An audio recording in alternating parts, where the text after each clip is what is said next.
Welcome to a very happy episode from the Hammers Academy. We are going to be reviewing the West Ham 4 Wolves 0 match, our first win of the Premier League season, which sees the club rise to the top half in 10th and have a positive goal difference for the first time as far as I can remember.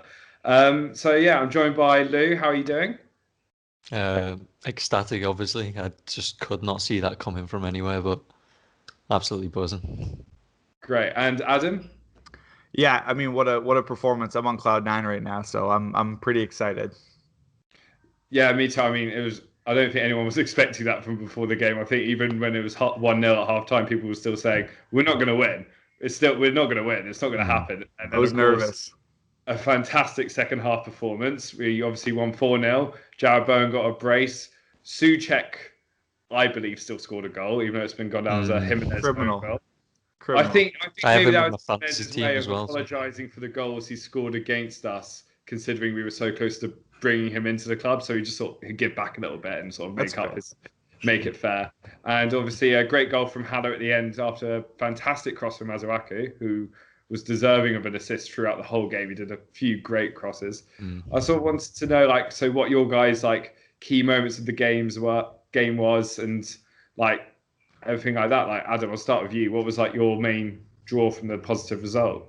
Yeah, hindsight's 2020, but I do have a strong belief that a big turning point in this game was the Pablo Fornel's miss in the first half, because I think he could have crumpled as a player there. The pressure on him, not having fans probably benefited him in that situation, because he didn't. Not that our fans would have got on him, but I think there's a lot more pressure with eyes on you. But he could have recoiled. The team could have thought, oh, it's a missed chance. There could have been a lot of mental strength being tested there, and I'm sure there was. But he came back and he had a great strike from range that was unlucky to not go in by itself because it had Patricio beat. But he was there right till just at the end, 86th minute, put in a strong performance, and the heads didn't drop after that, which we've seen many times before. Yeah, and I think back to the Wolves game after the restart, where it was 0-0 and Fornals had the chance to sort of put us in the lead then, but he hammered it over. So it was sort of shows that he's matured, he's sort of grown a bit more adapted to the Premier League to sort of keep going rather than change his style because of one bad error. So that's really good to see, and I think you're very good sort of point. That being said, I would like him to work on his finishing a bit, just to sort of put that into the back of the net, and then we could build on that as the turning point. Yeah. But I'll take it. Yeah, I mean, he definitely should have put that first chance away. I mean, he should have just hammered it home, really. I think maybe he just tried to put too much on it. Lou, what about you? I mean, it sounds kind of obvious, but the first goal was such a crucial moment. It came from nowhere, really. I didn't think we started that brightly. I thought we were quite slow in the opening 10, 15 minutes. But we got that goal, and for the rest of the first half, we were just absolutely dominant. I mean, we could have, like you say, the Fornals chance, Souček header was saved, and we had a couple of other moments. Chances that were lost. Yeah, we had quite a few moments after that goal. We could have feasibly found ourselves 3-0 up at half time. But like Adam says, I think at half time at 1-0, even though we dominated, it would have been so easy to just sit back and invite the pressure, but we kept on it, and we deservedly got our second goal. I think usually when we go 2-0 up, I'm still nervous, but I was kind of calm because we were playing so well. Wolves didn't look anything like themselves or what we know they can do. And yeah, so the first goal and the second goal really knocked the stuffing out of them, and to get 2 further goals was just icing on the cake. Yeah, exactly. I mean, Wolves they never really threatened in terms of getting into the box and having a clear-cut chance. Really, the closest they came were shots from distance. I think Fabianski had probably one of his quietest games for a while, despite the fact we're playing against Wolves, who, to be honest, before the day, we were all terrified of because we've always underestimated them, thinking we were going to win 3-0 or 2-0. And then the game where everyone's thinking, oh, we're going to lose, we win 3-0. So it's quite a West Ham night, if you will. What was your moment there, Henry? What was your turning point? Oh, my moment. I think I probably agree with Luke. The first goal, we started so poorly, and it did sort of seem to be a okay, how long is it going to take until that first goal from Wolves comes? And then the fact that Antonio drew the foul really well and Fornals was so quick to sort of react and play that pass to Bowen. That for me was the moment. Even though I mean, I think the ball might have still been rolling a little bit, but Was it not advantage though? That's from what what I I was. That saw, was the my ref thinking blew the behind it. whistle. He blew it down. Yeah, he blew it down. Right, okay. I think it would have been fair. I think it should have been allowed because the referee should have played advantage. But we'll gloss over that. And obviously, Bowen finishing it perfectly was unbelievable. He finally sort of got that chance where he can cut onto his left foot, which he hasn't been able to do probably as frequently as he'd like to do. But yeah, I thought that was one of the key moments for me. And I think one of the other key moments was Connor Cody's yellow card against Antonio, I think, because as soon as that happened, Antonio had been causing him issues all game. He couldn't be as tight to him as he would like to be because obviously he was running that risk of getting a second yellow card. So as soon as that happened, we started to have maybe a bit more freedom in our attacks because they weren't able to like throw that shoulder in or put the arm across because he might get sent off. So we just had that bit more freedom to create, and we did it so well. And the defense was brilliant today. I mean, who were your guys' sort of key figures in the defense? Lou, I'll start with you. I thought Balbuena came in and did an absolutely tremendous job. He didn't give Jimenez a sniff. I actually predicted in our warm-up show to the game that Jimenez would give Balbuena a tough time, but fair play to Balbuena. He came in and he stopped everything. He was aggressive in his tackles, something which I've been quite critical of Diop of in the past. I don't think he's been aggressive enough at times. And yeah, whether when Diop comes back after that performance, he certainly deserves to keep his place. Yeah, exactly. I think there was the moment in the first half when Neto ran past him, when he actually showed he could turn and like keep match, and he managed to get the ball out for a corner. So he really sort of showed how he was in the first season when he joined, like that sort of solid, everyone sort of saluting the general of Balbuena. Like that was the tagline he came with, and he was brilliant in that first season. I said it all throughout last year that I just think he's knackered because he had such a long season for us in the Copa America, which went really badly for Paraguay, that maybe with this extra rest and everything that he can sort of get back to where he was, and he definitely showed that he's capable of doing that tonight. Adam, what about you? Was there any other defenders that stood out for you? There was, and I think something else, Lou, for Balbuena is he loves to send long balls over the top from the back line. And when you have Antonio up front and when he's on his game like he was today, that's another huge bonus for having him in the team. So I think that's a good pick. And I think Ogbonna is probably the easy pick because he's so good. He made a couple great tackles and stepped up at the right time. But you have to give credit to Aaron Cresswell because he's not tall, he's not big, he's not physical, but he positioned himself really well and did a lot. He did a lot defensively today. He'll get credit, or he should have gotten credit for that assist on Souček's goal from a good near post delivery, which are difficult to hit because you don't want to put it too far because then the keeper can come claim it, but you don't want to go too short because then it's wasted. You have to stick it close to the post, so you run the risk of it going out before it even gets to the net. It was really well placed. And he also had another great dead ball cross in and a live cross too that was saved, I think, by Souček maybe, but the chance from Souček was saved. But he was great defensively. He supported Masuaku well against Traore, and everyone's talking about Masuaku having a great game against Traore. But he was there with them, and Ogbonna did have to come over and cushion some extra defensive coverage on that side, as you would expect. But he played far beyond what I expected him to be able to do. Yeah, I think my pick was probably the combination of Cresswell and Masuaku to keep Traore at bay. I mean, the amount of times where Traore was looking to go down the wing to whip his cross in, which he did in the game after restart, which that was what was the turning point, was him doing that, and they scored the 2 goals from it. The doubling up from both of them to stop him was really, really good today. I think he only really got in 3-4 crosses that weren't even like met by anyone. So that was a really sort of good thing to see. I mean, the fact we kept it's our first clean sheet since the 4-0 win against Bournemouth. How important do you guys think that is going forward in terms of the Premier League, Adam? Yeah, I think it's you have to do it in order to have the belief you can do it again and can continue to do it. And I think when it was, like you said, the last time was Bournemouth, when you do it against a team like Bournemouth, who eventually were relegated, there's always that thought in the back of your head, like, yeah, well, it's Bournemouth. Yeah, you're at home.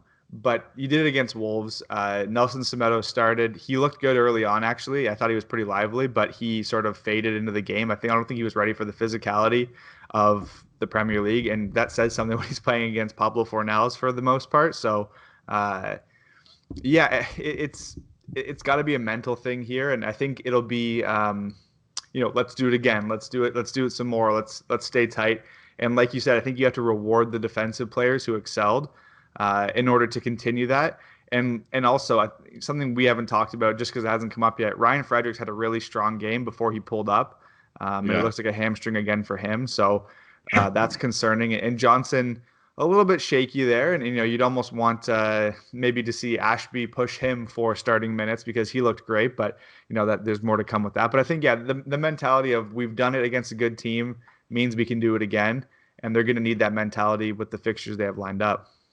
Yeah, definitely. And Lou, what about you? What sort of do you look for with the team going forward? Because obviously we've got Everton in the cup, your family's team, so that'll be exciting for you. And obviously we're still in the middle of a very tough run of fixtures. So what sort of do you tell everyone in the team to carry on going forward? We have a dog-friendly show here too. I'm just gonna have to tuck it underneath the camera to keep it off. It's not that kind of show. Brilliant. I'm not a dog abuser, by the way. If this is completely flung me off course here. What would you like? What are you going to expect from the team going forward? Like we've obviously got Everton. It's interesting because at the moment we're playing 5 at the back, but in the League Cup we're playing 4 at the back. So it will be interesting to see how we line up against Everton in the week. Yeah, because obviously we've only played so far in the League Cup. We've only played a Championship team and a League One team. Two League One sides. Sorry, Charlton got relegated. Of course, he did. So it'll be interesting to see how we line up against Everton. Whether we revert to 4 at the back, or we stick to what is working at the minute in the Premier League. Heading into the Leicester game, it's more of the same, really. Same formation, and it's hard to, as much as we want Haller in the team, it's hard to argue how he gets in after that performance, the whole team, and Antonio specifically, because I know obviously he didn't score today, but I mean, for example, the second goal certainly doesn't happen without Antonio stretching their defence.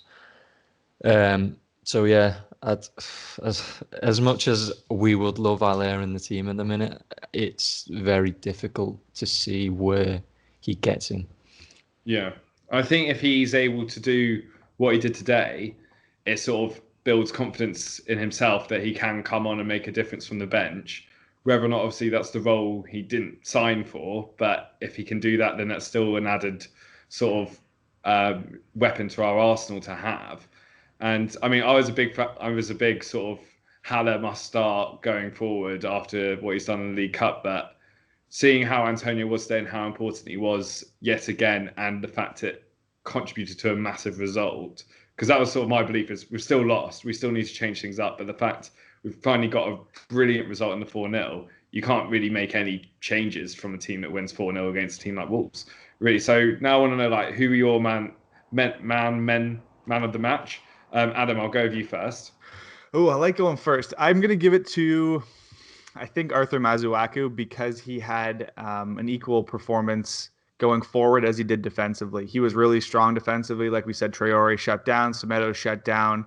Also, some of his little stints of dribbling, just even through recovering the ball, not even along the sideline, there's that safe out there. He was in the middle of the pitch dribbling and spurred a lot of counterattacks going forward. I thought he was really, really strong, and I don't think West Ham get this result without him. Certainly not the last goal, which was a perfect cross. Haller didn't even have to jump. It perfectly arced over his man, and he just literally nodded it straight in. So I give it to Masuaku, but that's a slap in the face to Jarrod Bowen also. So that's my pick. Yeah, I feel Masuaku could have had 3 or 4 assists, really. His crossing against Wolves was absolutely bang on. And Lou, who was your man of the match? I mean, I've just mentioned him, but Antonio for me was absolutely instrumental to everything we did today. Everything went through him.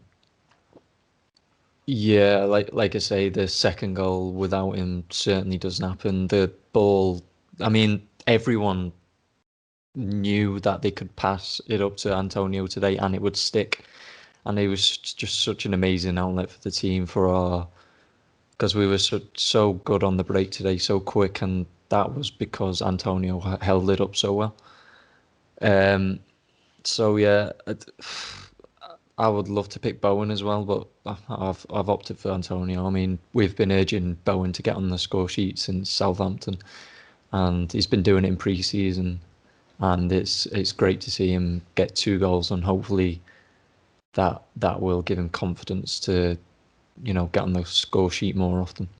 Yeah, I think Antonio really just gave Wolves, which is in my mind was one of the best defenses in the league before tonight, a real hassle with his pace. I mean, I haven't seen Connor Cody, Willy Boley struggle against a player of pace the way they struggled against Antonio tonight. Like he was unbelievable. But my man of match, you both mentioned him, was Jarrod Bowen. I thought he was unbelievable. He was defensive, very solidly, contributed at the back, and of course he topped off with 2 great goals. The first one, even though it was a very clever pass from Fornals, he still had a lot to do. He had to drag it into the box, and he cut onto his left perfectly and finished it perfectly. It reminded me of Arnautovic's goal against Chelsea a couple of seasons ago. Yeah. And then obviously his second goal was a proper poacher's finish. He showed Fornals what he should have done in the first half.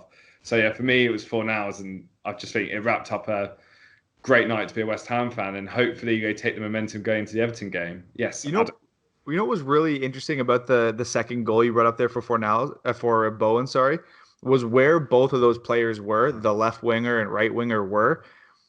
Fornals top of the box on the right side, took the shot coming into the ball. Bowen was at the center of the box on the left side. Like, it just shows how creative they are, and they've linked up before for Bowen's first goal, and they sort of went back and forth on Twitter talking about how they love playing with each other and everything. And like it'd be so great to see that chemistry going forward. You just have to think like how exciting it would be if Fornals was maybe in the middle and you had someone else on the left, and you could even add more into that. But yeah, I mean, Bowen's the right answer for man of the match, I think, Henry. So gold star for you. Oh, I'll take that, guys. Anyway, I think that's it for our match review. Make sure you like and subscribe to the video and to Hammers Academy YouTube page. Let us know who your man of the match was in the comments below. For us, a very happy evening, and come on you irons.